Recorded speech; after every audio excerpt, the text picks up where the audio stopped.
Okay, so roundhouse kick. First thing we're going to go over is what we're doing with our feet. Then we'll go over what we're doing with above our waist. So feet first.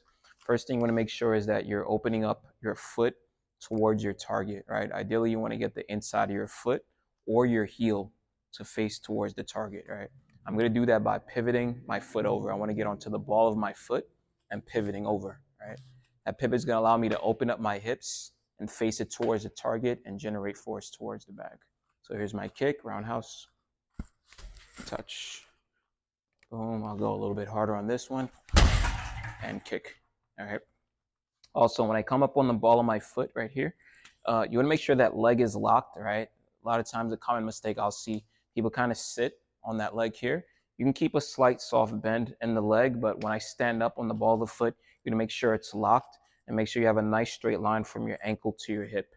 If I'm leaned over, right? For example, if I'm here, I come up on my toe and I lean back here, boom, I'm going to be off balance. I could still land my kick that way, but I'm going to be a little bit slower coming back to my feet, right? I want to be able to come up tall and create a straight line from my foot all the way up.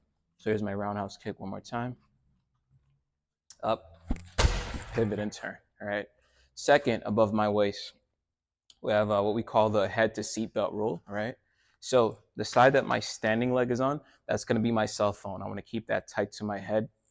Side that's kicking, that's going to be my seat belt, right? Because I'm going in a seat belt motion, turning my hip over, right? That's going to give me some momentum to turn over on my kick. Also, is going to help me keep my balance, right? It's a natural motion, just like when you're running, right? You'll go opposite leg, opposite arm, chopping your arm back this way.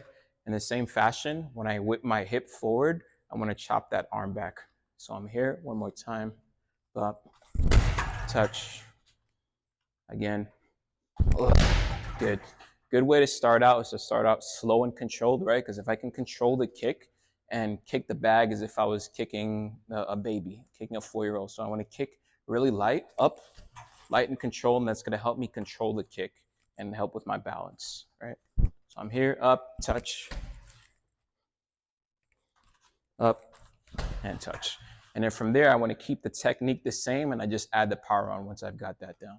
So I'm here, whip, touch,